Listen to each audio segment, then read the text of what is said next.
भेड़ बकरियां समझा हुआ है, आवाम को पागल समझा हुआ है, बेवकूफ समझा हुआ है। इसलिए मैंने शुरू में जैसे कहा था कि मुझे यकीन है कि इनको कोई गोली नहीं लगी, इनको गम लगा हुआ है।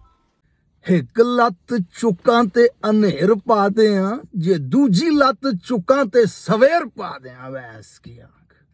इस गाने पर मुल्तान के किसी थिएटर में फन का मुजाहरा कर रही होती आप, अगर आपकी अम्मा नवाज शरीफ के यहाँ दाई न होती तो।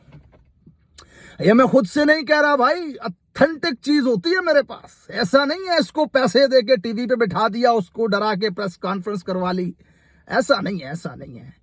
ऑथेंटिक चीज। अपने मोबाइल उठाएं, गूगल पे जाएं, दुनिया की सबसे ऑथेंटिक इंसाइक्लोपीडिया विकिपीडिया के ऊपर जाकर के देख लें। टाइप करें गूगल पे ताहिरा औरंगजेब, पहली लाइन में लिखा आएगा शी इज अ पाकिस्तानी दाई। अब दाई का मतलब गूगल पे देख लो। थोड़ा नीचे आए, दूसरी लाइन में लिखा हुआ है she is the mother of corrupt Maryam Aurangzeb. Corrupt का मतलब होता है बदनवान, 2 नंबर, चोर, दगाबाज, फराडन, ये मतलब होता है करप्ट का।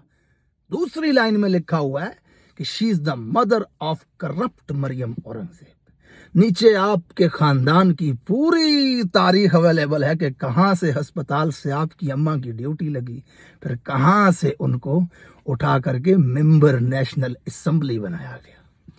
और बीबी इमरान खान भेड़ बकरियां नहीं समझ रहा आवाम को। भेड़ बकरियां तो इन चोरों और लुटेरों ने समझा हुआ था कि एक दाई को उठा करके मेंबर नेशनल असेंबली बना दिया भैंस की आंख। ऐसे कहते हैं आवाम को भेड़ बकरियां समझना। 22 करोड़ आवाम में कोई भी काबिल नजर नहीं आई खातून इनको।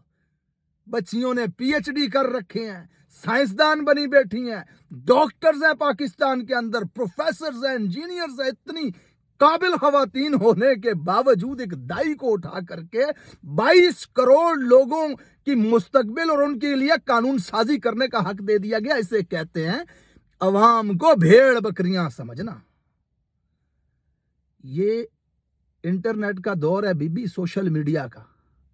कोई भी ऐसी हरकत करने से पहले, बोलने से पहले सोच लिया करो, हम तुम्हारी नस्लों का शजरा निकाल के रख देंगे यहाँ पे। इमरान खान साहब 22 करोड़ अवाम का शहजादा है, लाडला है। वो अवाम को भेड़ बकरियां नहीं समझता। भेड़ बकरियां जिन्होंने समझा है ना, वो इस मुल्क तक में नहीं आ सकते, डर और खौफ की वजह से।